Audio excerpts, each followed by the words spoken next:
last few years we've been dealing with all the COVID shite, anybody find that every now and again they felt like they were going a little bit mad? Yes. So overwhelmed is probably a better word. I'd feel a bit overwhelmed and I'd do a thing that I thought would help. Let me tell you a few of the things I tried. First thing I tried, I bought some seeds. Do you remember there was a while back there when food was so scarce we all thought we were going to have to grow it all ourselves? I bought some seeds. My friend quite rightly pointed out that seeds only really grow fruit and vegetables. I thought, what fucking use is that to me? Where are the seeds for the Twixes and the toilet rolls and the microwave dinners? That's what I need. Does anybody want to hazard a guess how many seeds I actually planted? None. Thank you, none. There's a man the other day shouted out 2, which has got to be the weirdest suggestion of all. Sounds like I just tripped when I got out the car and a couple accidentally landed in the ground. Another thing I tried a bit of yoga. Does anybody do yoga? Well, they even sound quite relaxed when they're answering the question, don't they? Yes, I do yoga. I'm bendy as fuck.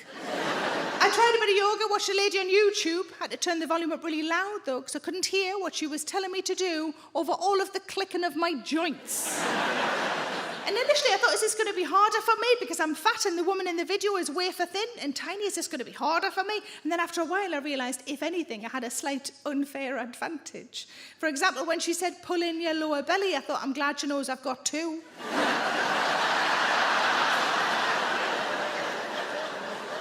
I found a way to make planking a lot easier. Do it naked, tits and belly hit the floor, a lot less to hold up.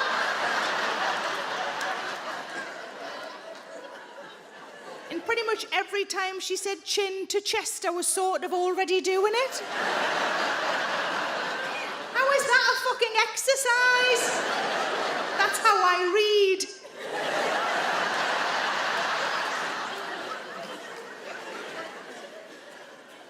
Another thing I tried. Give me a woo if you've heard of the Couch to 5K app. Quite a lot of you. For those of you who haven't, let me tell you what it is. It's an app to get you running, a BBC app. The idea is you start as a beginner, and by the end you should be able to run 5 kilometres. And the whole way through, you have somebody in your ear talking you through it, telling you when to run, when to walk, offering any kind of support and encouragement. And of those people, there's quite a few people you can choose from. One of them is Olympic gold medalist Michael Johnson. And another one is me. How the fuck did that happen? When I was first asked to do it a long time ago now, they were very nice to me. They said, you've got a really friendly voice. We thought you'd be great for this. That's what they said. What I think they meant was, you look like people who don't run. When I recorded it, I said, can I mix it up? Can I change it round? Can I put my own words in? They said, no, it's BBC, it's health. It's very important you just stick with what's written. All I was allowed to do is put in some well-done flowers and well-done pets. That's all I was allowed. All I really want to do on the bit where it says, and now have a snack, such as a banana. Really quietly underneath, I just wanted to go, muffin. So that you knew it was definitely me. And in case we were worried, I was safe. It's good to know that. It's good to know. But pretty much every day, somebody on social media will send me a message saying they've started it, or they finished it, or they're in the middle of it, and they never thought they could run, and now they can run, and they love it. And on one of my overwhelmed days, I thought, if it's working for all of those people, maybe I should be giving it a go. And then I thought, should I use my own voice? I couldn't work out if I'd find it inspirational or really fucking irritating. And the truth is both. Some days it would say things like, you're doing really well, I'm really proud of you. And I'd be like, I am doing really well. Thanks for being proud of me, past me, sitting on a sofa eating a fucking biscuit. Then other days it would say, well, if that went well, why don't you run a bit faster? And I would say, why don't you fuck the fuck off?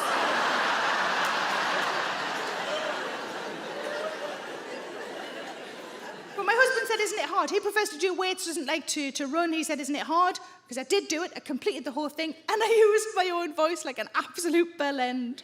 I said, of course it's hard, it's running. I said, haven't we all done loads of hard things over the last few years we never thought we'd have to do? And I came up with something that sounds like a catchphrase. I don't know where it came from, but I like it, and I'm keeping it. I said, of course it's hard, because if it was easy, it'd be biscuits. I don't know where that came from. You've all gained weight in the last few years, yes? Yeah. I decided I wanted to try and lose a bit of weight, just the weight I gained in the lockdown. That was my plan. And most people, when they decide to lose weight, there's something that starts them off, spurs them on, kind of keeps them going. Maybe there's a holiday photo and they don't quite like how they look in it, or maybe they're sitting in a bath of gravy and it's not even for children in need. For me, it was when I sat in a public toilet and the sanny bin opened and I hadn't asked it to. Did you want me? No, but my arse cheeks seem to disagree. But I tried really hard, and I lost 2 stone. That's all right, isn't it? I lost 2 stone, that's pretty good. That's very kind of you, thank you. I said 2 stone, it was the same half a stone 4 different times. Nobody gives a shit if you tell them you've lost half a stone. Everybody knows it's just 2 big dinners and a chocolate orange and the fucker's back on again, isn't it? But I've always had a belly, even when I was much, much slim, I've always had a belly. I always get offended when people think that this is pregnant, like I would ever let a pregnancy get this far. No! But I did a thing the January before last that I think a lot of people do, especially in January. I downloaded a diet app. Now, the phone I was using at the time was a thumb recognition phone. It didn't immediately recognise my thumb, it just kept juddering. And first of all, I thought my phone was just really clever, and it was like, it's a diet app, we've clearly been stolen. And then I looked at my thumb, and it was just covered in biscuit. So I licked the biscuit off, so I thought, might be my last biscuit in a while, and I downloaded the diet app. What came with the diet app was a WhatsApp group of other participants. It was open to all, but my group happened to be all women. And it was so we could support each other and help each other. Everybody knows diets are hard and a bit shit. Also in the WhatsApp group was a nutritionist who was no fun at all, it transpired. One of the women in the group asked a question of the rest of us, a perfectly reasonable question, especially on day 1 of a new diet. She said, I'm having trouble with my sweet craving. Can anybody recommend something that isn't bad for me but will help? And one of the other women responded almost immediately. And she said, I usually find a mug of hot water with 1 small drop of lemon works for me. And I just thought, I'm not going to make it to the end of the week. My suggestion was going to be half a Twix. And the nutritionist, she was called Poppy. Of course she fucking was. She said, can I just chip in? And I misread it. And I was like, chips, hooray, nom, nom, nom. She said, just brush your teeth, that fixes everything. And I thought, that's so unhelpful. The only thing that would help is hunger. If I could eat me fucking toothbrush, because I'm so hungry right now. You daft cow. Cows. There were some recipes that came with the diet. I tried one of them. It was how to make banana pancakes out of almost no ingredients. First time I tried them, just looked like vomit in a pan. Second time, managed to make them look a lot more like pancakes. And I was so excited and a little bit lightheaded from all of the hunger that when I ran from the kitchen to show my husband, I tripped and the plate smashed on the floor. But because it was a really low point in the diet for me, let's call it day 2, I ate them off the floor. Then I had to check to see if the fragments of plate and cat hair I'd also ingested counted as my sins for the week.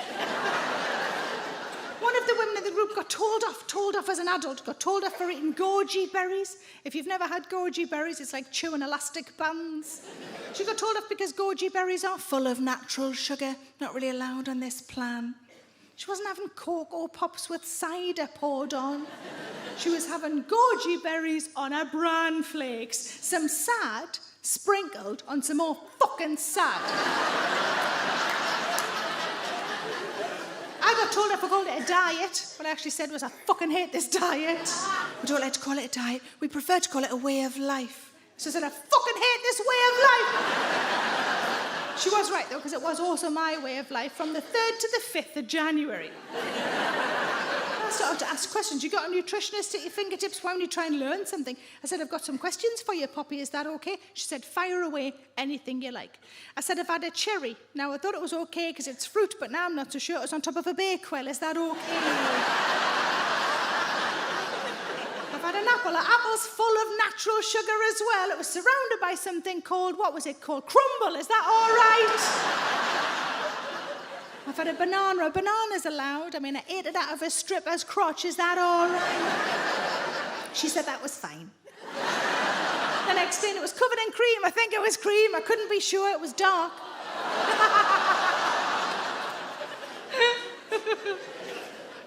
But the final straw for me, my last day on the diet, or day 3, was when Poppy came on the WhatsApp group and she said, hey, girls. Which always pissed me off, because all women in their 40s and 50s, fuck off with your girls. Hey, girls, can I just check if you all definitely challenged yourselves this week? And I was the first to respond. I said, I've challenged myself, Poppy. She said, oh, good, please share it with the group. I said, gladly. I said, I challenged myself. I said, I walked into Asda. I went to the whoops section. I found 2 Belgian buns that had to be eaten by midnight, and I fucking did it!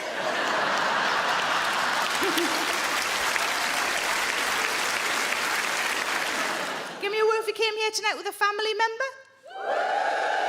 And if you came with a friend. Oh, there's not as many with friends, but you're more enthusiastic. That's interesting, isn't it? The people who came with a friend, is anybody in a really long friendship? Give me a wave if you are. We've got people here. Oh, right in the front. How long have you two been friends? 15 years. Thank you for that. There was a lady the other day, shouted out 45 years. I said, wow, where did you meet? And she went, at birth. So it's not your fucking mum, is it? I hear people are like that. My mum's my best friend. Yeah, you're not hers. She wants you to move out. But well done to all of the long friendships in the room. I'm very impressed by you. I'm also a little bit jealous of you. I have friends from comedy, friends from other jobs that I found. I don't have any friends from school. You wouldn't think you'd know why, but I know exactly why. When I was a kid and my birthday rolled around, my mum would say, would you like a party? Now, you have to remember that kids' parties when I was a child, very different to kids' parties now. For example, I have a friend who has an 8-year-old daughter. For her last birthday party, they hired somebody to do manicures and also a hot tub. So what the fuck are you doing? You're not Kardashians. But if you've got little ones now, maybe this is the kind of elaborate party that you have to put on. Maybe you hire a venue. Maybe somebody does the catering. Maybe a man you don't know comes in a weird outfit and plays with your children for money. You can call him a clown if you like, but my description is still valid. Come on in, kids. Pedo the clown has arrived. We're pretty sure he's all right, but don't sniff his flower just in case. At least you'd know if he was getting any of the kids to touch him in the wrong area, because it makes this sound.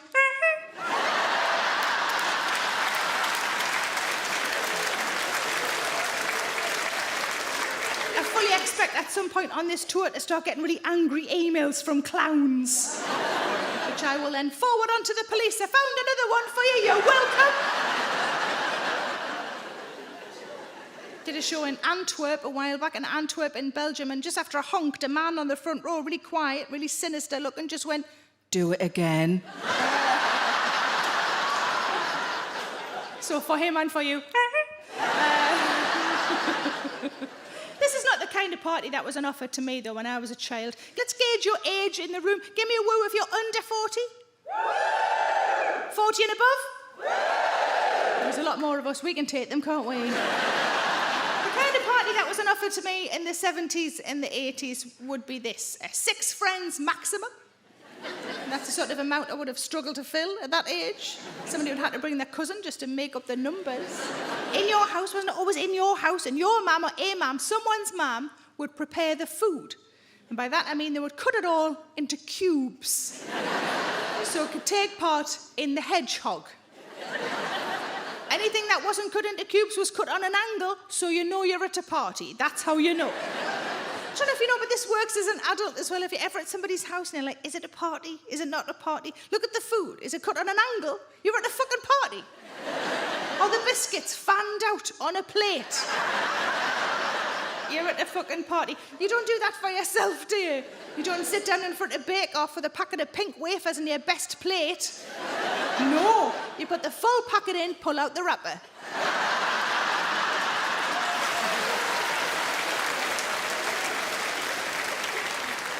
There'd also be party games. Wouldn't there be party games? One of your toys would be wrapped up several times and passed around until some other fucker takes it home.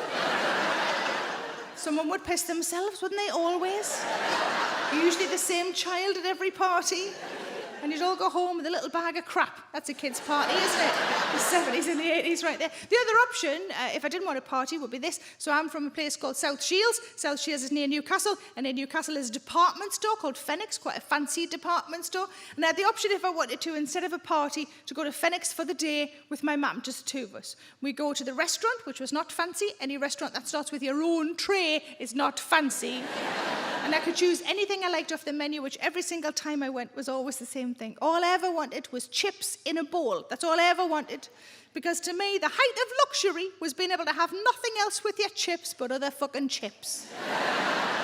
Then we'd go to the toy department, I'd pick a toy, and we'd go home. Every single birthday I had as a child was spent in Fenwick's. I never said yes to a party. I chose Fenwick's over friends Some would say chips over friends. Still sort of doing it now, and I regret not a fucking thing. But every time I was invited to somebody else's birthday party as a kid, I always went. It's rude, really, isn't it, to go to others' parties, never have one of your own. I'd go to the party, I'd eat the cubed food, I'd win a prize, piss myself. I'd go home with a little bag of crap and an adult man's mobile number. But I bought this dress, many reasons, but one of them is that it's got fucking pockets. It's how you make a woman happy, isn't it? Show her something with pockets. This is what feminism is to me, because I could be scratching my fanny now, you'd have no idea. But I've got a friend who's got dungarees and they've got pockets everywhere and she looks amazing in her dungarees and I'm so jealous and I keep thinking, should I get some dungarees? But she's a lot thinner than me and I've got a horrible feeling I just look fucking pregnant in them. And that's what I said to my husband. I said, I think the only way I could get away with dungarees is if either I lost loads of weight, it's not going to happen, I can't be bothered, or I wait until I'm so old that I couldn't possibly be pregnant. Which these days, because of fucking science, is about 70, isn't it? Thanks, fucking science. My husband went, oh, and I thought, oh, he's got a good logical brain. He's thought of a third solution. He said you could just wear the dungarees, but always carry a paintbrush with you. He said, no, in Milo, people just point and go, look at that fat old lady preparing the nursery for her unborn child. We're heading on for my favourite time of the day, which is bedtime. Fucking love sleeping. I don't, however, sleep naked. Give me a word if you do sleep naked. And if you don't? The main reason I don't sleep naked is we've got a cat who's an arsehole. And if your toes are popping out the end of the duvet, he will nibble on them. Imagine what he'd do to me, Fanny. I'm not risking it. Not risking it. But a while ago, a friend of mine rang me one day laughing. She was heavily pregnant at the time. She rang me to tell me the hospital had been on the phone, and they said that when she came in to give birth, she was to bring a nightie, and she thought this was piss funny. She said, who even wears nighties these days? And I didn't say anything, but I wanted to say, me. And then she said, where would you even get a nightie from these days? And that's when I snapped and said, Marks and Spencer's, you fucking idiot. They told her to bring a button-down nightie, which makes sense for breastfeeding reasons, but I think that's just good advice for all of us, isn't it? If your partner can rummage in the top and then rummage underneath, you don't have to take the fucker off at all. There are some health benefits to sleeping naked, let me tell you. There's 3 of them. Let me talk you through them. Number 1, keeps your temperature down, and I thought, well, so does sticking a leg out. Number 2, improves self-esteem. That sounds like a load of shit, doesn't it? I don't think it would improve my self-esteem if my husband rolled over to see me lying there with a chin full of tits.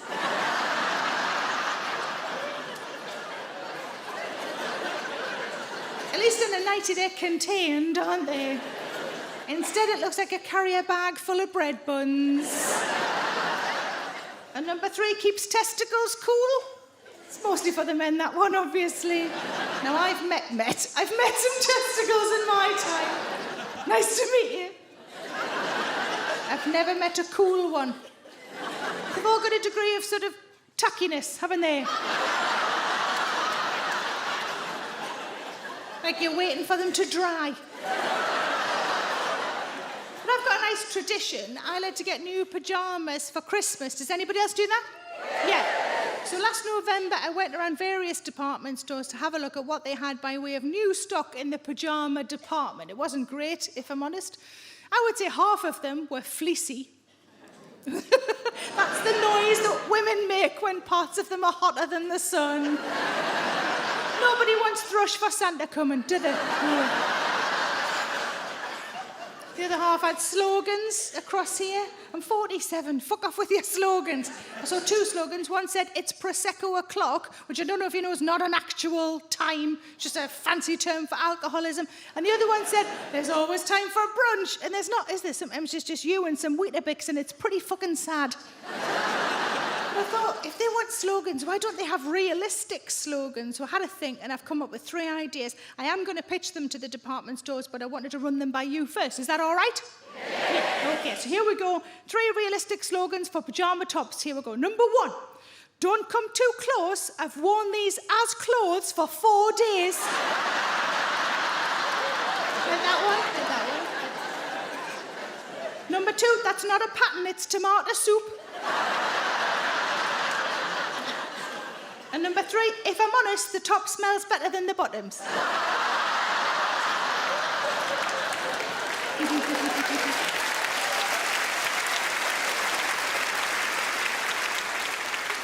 I will pitch them to the department stores and I'll let you know how I get on.